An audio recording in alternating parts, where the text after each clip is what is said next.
Elizabeth Hayes, welcome to What's the Word. Hi, thanks for having me. All right, thank you for taking time out to your busy schedule. Truly honored. We'll start with an icebreaker question, and that question is: I know that you went for a degree in literature at Kansas State University, and but then you ended up working in the corporate world. So, question: what led you to go for a literature degree instead of a business degree? I don't like working in business. I'm not a business person. That's just where I ended up, and I had bills to pay, and I had to take care of myself. So I just didn't have a lot of options for most of those years that I've spent in business. Um, I'm I'm a dancer. I grew up doing ballet and jazz and tap, and I did technical theater in high school and in college, and I studied literature. So I'm not a business person. I never wanted to study business or be in business. I just kind of ended up there out of necessity, and I'm currently trying to get out. So. That's really interesting there. So, but of course, you're from what I've seen, you're a writer, but with passion. That's your main deal. So how has that helped during the trial that you're going through? Like the immediate pandemic stuff. No, like during the time when you got laid off, and also, yeah, during the pandemic too. I mean, I've I've always used writing kind of as a way to express my feelings and what I think is true and just what I see in the world. But I don't write nonstop. I'm not one of those people that writes every day. I do have journals and I've had blogs, many blogs over the years, and I have my book coming out, which is my fifth try. But I kind of write in fits and spurts. So I don't know how much it actually helps me overcome anything. It just is a talent that I have, I guess, that my high school English teacher identified for me. And it's, I'm very good at writing for business, which is why I've done it. But it's just the place that I go and I kind of lose track of time and I stop thinking about things. So in that sense, it does help, but I really have to be in the right mindset to be able to sit down and write. And when I'm really stressed out, I just can't most of the time. So, And speaking of the book, the book that's coming out is called After. Can you share with us about the inspiration behind that book? yeah, so it's called Halfway There Lessons at Midlife. And I'm turning 40 this year. And for me, I have a chronic health condition. And so for me, I'm at midlife already. At least I feel that way physically. And just I've been through a lot in my life, a lot of trauma, a lot of hardship. And so, people define midlife differently. That's what it is for me. And so I just kind of, after I got really sick 5 years ago, I just sat down and I started kind of taking stock of everything I'd been through, and I thought I was going to die for a while, and I didn't.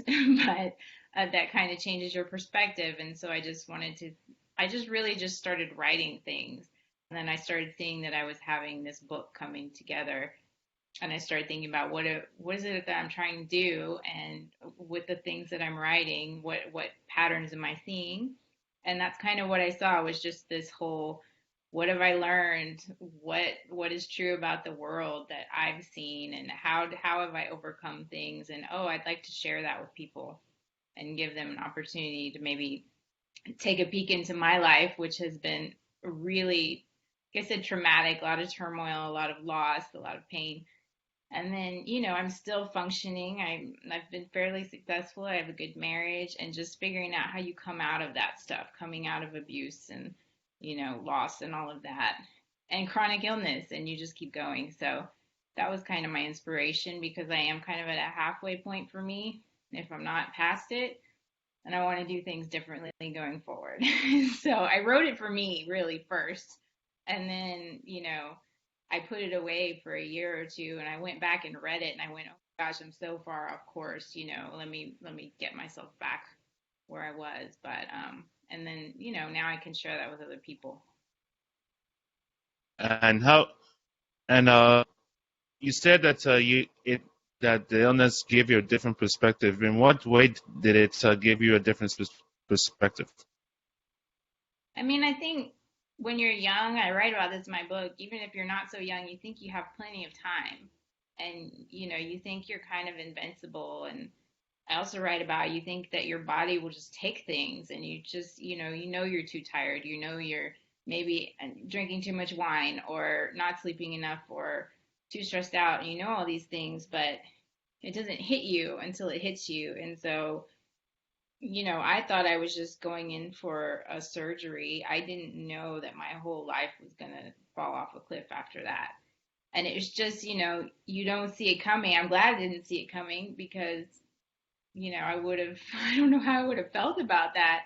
But, just recognizing that time really is limited. And as you're getting older, you just start seeing the end coming faster and the years pass faster and you just kind of have to go, okay, what do I really want to do? And do I really want to keep wasting time? Because that's what I was doing all these jobs I didn't like. Yeah. Wow, that's really interesting. So basically, the fact that so what do you think most people don't like, what do you think they fall for that trap basically of working, thinking that that's going to help, in a safe job basically, and not follow their heart basically. I mean, I think most of us work like that because we have to, or we're told we have to. I mean, for me, for a while I had a young child at home that I had to take care of, and I was the only one working. I was the breadwinner back in my first marriage, and so I don't think that this is something a lot of people choose. I think there's a handful of people that really like working a lot. They get energized by that, and that's great if that's your thing.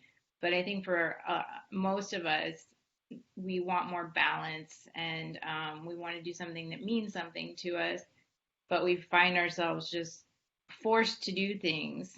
But the thing that I've realized about that is you are forced to do things a lot of times, but you also get in your own way at the same time.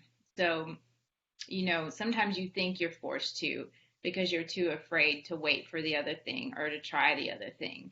And you feel like you're forced on the path that you're on, and you're not. Other times you are. You have to just do things to just pay bills and whatever it is. But I really think most people get stuck. I don't think that they choose that. I don't think most people want to work their lives away. But, cost of living goes up and that's what you have to do, and it's not right. And I hope it changes at some point. And how and who has helped with like in helping you to overcoming all the challenges? Like, who the inspiration behind that? I mean, a lot of it's just your own personal work. You really can't. I mean, my husband has been a big blessing in my life, and he's kind of healed some parts of me that needed healing. I've also been in therapy for 15 years with the same therapist that I see on and off. But most of it is, you have to do it for yourself. You have to recognize when you're unhappy, or if you have an issue, or if you have something that you're carrying with you, you're afraid, or you have a big ego, or whatever your thing is, you have to realize that it's a problem and you have to decide you want to overcome it. I mean, there's people in my family that have not overcome similar circumstances like I went through. They chose a different path, and I didn't. Oh, So it's really just, I don't know, because I didn't have for most of my life a lot of support. So I think it's really just come from inside of me, just this kind of desire to want to do and be something in the world. And I just keep pushing toward that. So I think you just have to, it's helpful if you have other people to help you. And I think you need at least one person in your life to support you. If you have that one person, then, you can find the rest in yourself. and how has social media helped with your in your book promotion, basically? Social media, is that what you asked? Yeah. Yes. Yeah, social media has been my number one way of communicating with people and finding an audience. And I really didn't set out for that. I just started living my truth after I lost a job a year and a half ago. And I couldn't find another one again. And I just said, okay, I'm going to start a blog then and write about things I want to write about. And my kitty had just torn up her leg and she had to have surgery and was on cage rest. And so I was like, well, I'm just going to write about stuff, take care of my kitty. And I started talking about the abuse that my former employer had done with me and the bullying. And I just started being very honest and I started getting a following just by being authentic and telling my truth. And that kind of led me to just being discovered, quote, in a way, by a literary agency. They just came across my activity on social media and some of the stuff I was writing. And they said, hey, have you thought about writing a book? And I said, hey, I've actually got one that's almost done. And so it just kind of grew from there. And that's how I did my pre-sales for my book last year. That's how I got a publisher. And that's how I communicate with people still. I will say it's not my favorite thing a lot of times just because I am a sensitive person and people get so mean behind the computer screen.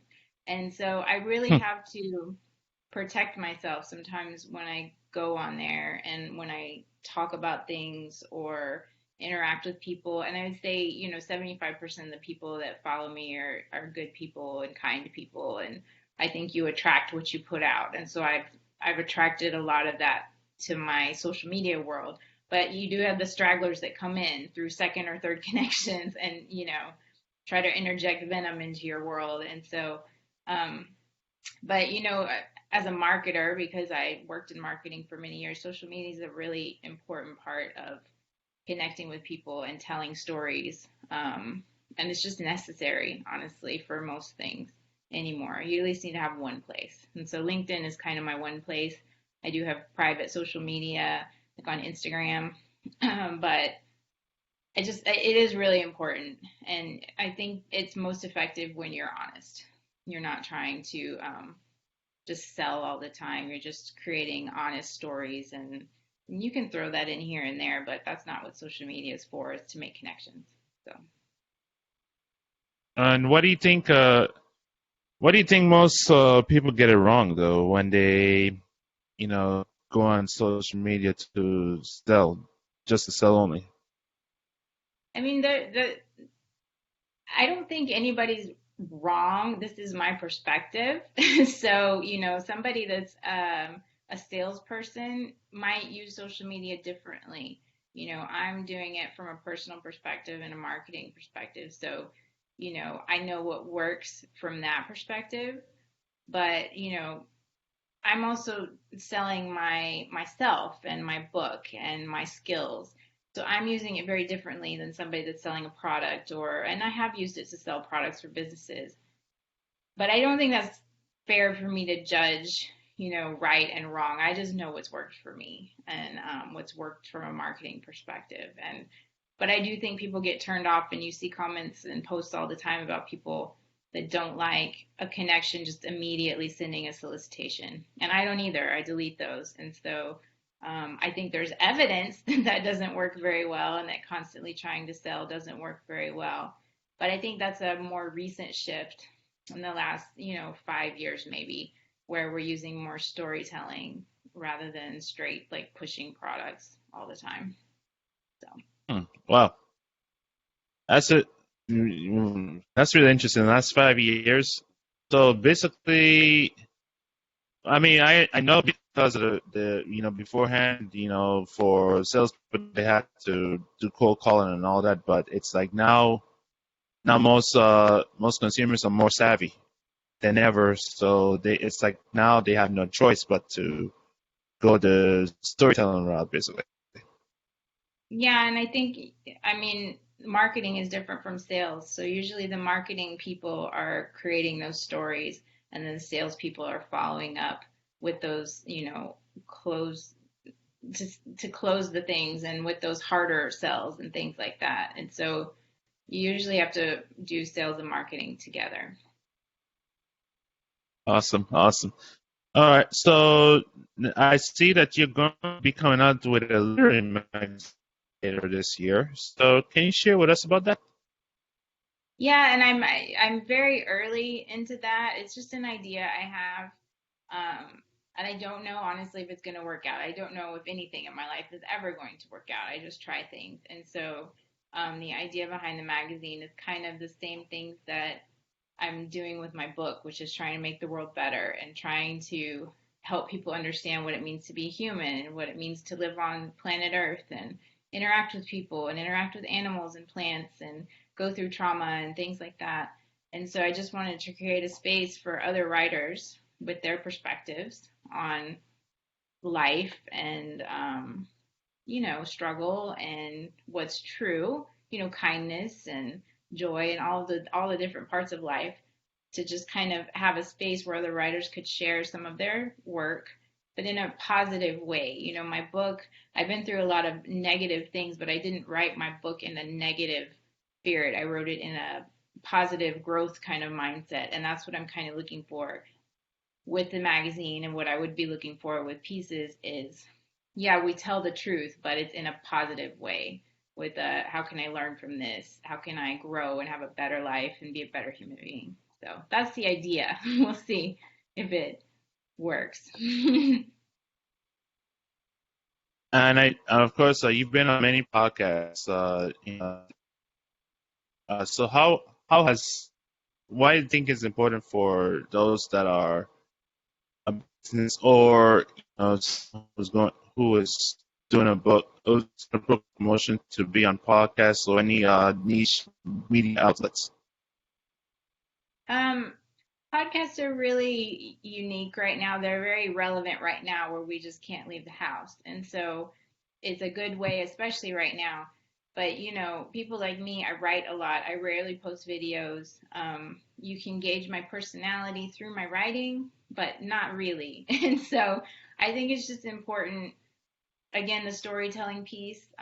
So if we want to go back to marketing, yeah, there's a reason I'm doing the podcast, because I want people to understand the backstory to my story that I'm trying to sell. After I've given away all this free content for years, here's something I would like for you to buy to support me so that I can continue.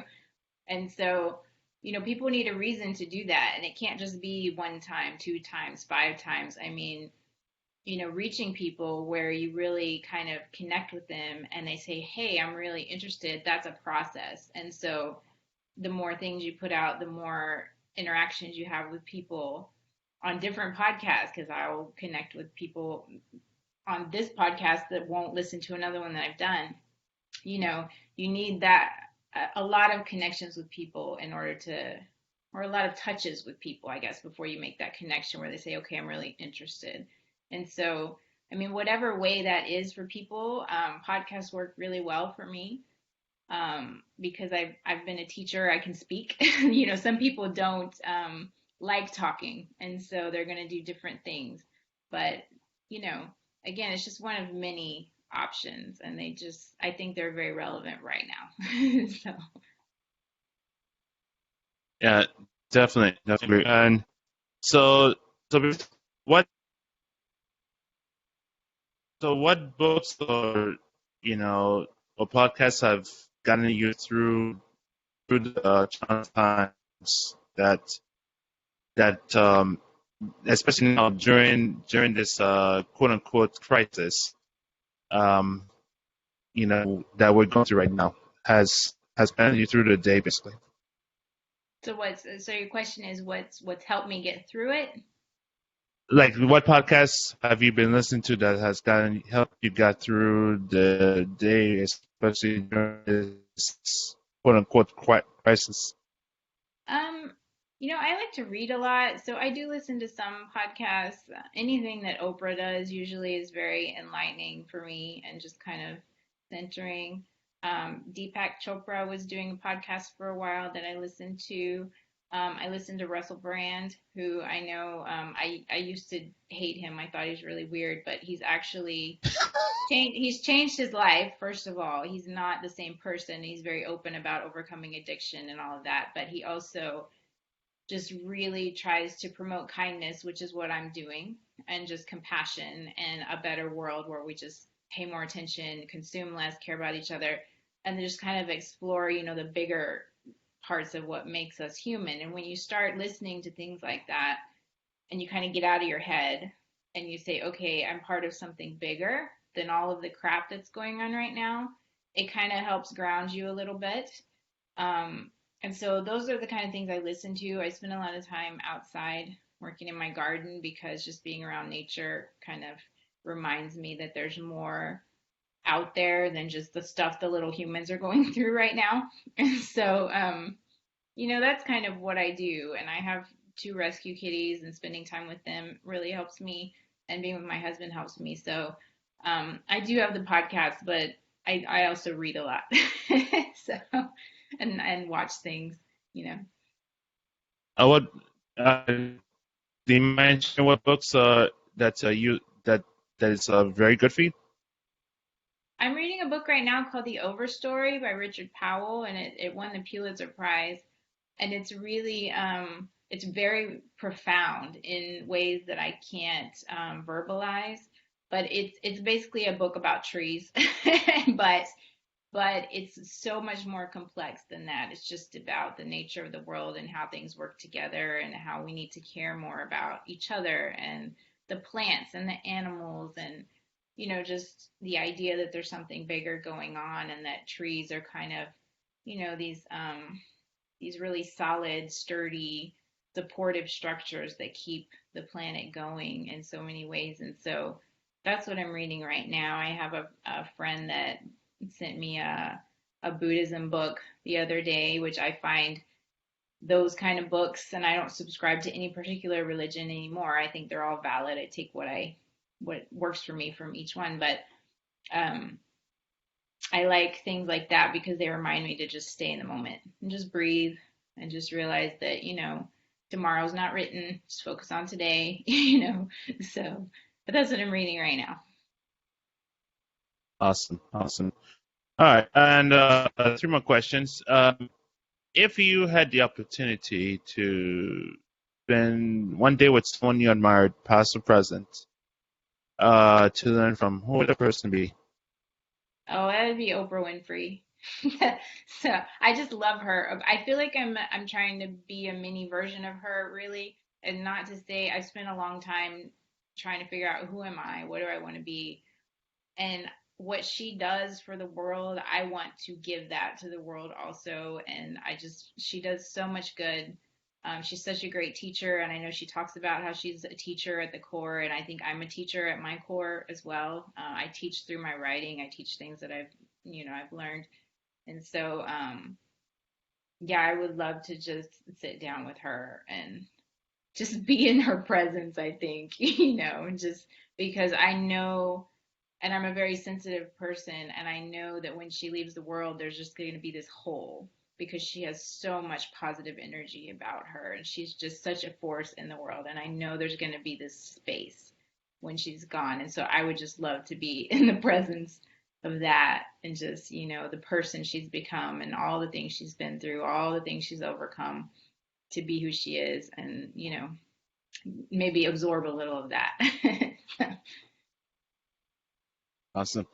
And where can people go to buy your book and to find out more about your work? Yeah, you can just go to elizabethchaynes.com, and I don't know if you have a link there, but I've got a blog that I post in pretty regularly. You can sign up for my mailing list if you want. I've also got on there's a tab that says buy my book, and so that will have a button for you to go right now. As of this recording, it's in pre-order. So right now, if you click the button, it'll take you to the publisher to pre-order a copy. But you can also read the back cover and read an excerpt from the book if you go there. And then you can just follow me on LinkedIn as well. I'm pretty active there. Awesome. Well, Elizabeth C. Hayes, again, I want to thank you for taking time out of your busy schedule to be here. We're actually honored. Do you have any final words for audience who's listening? Yeah, I'm kind of like Ellen. Just be kind to one another. We need more kindness. So, yeah, that's it. Awesome. Well, well, Elizabeth C. Hayes, again, thank you for sharing me what's word. Sure. Thanks for having me.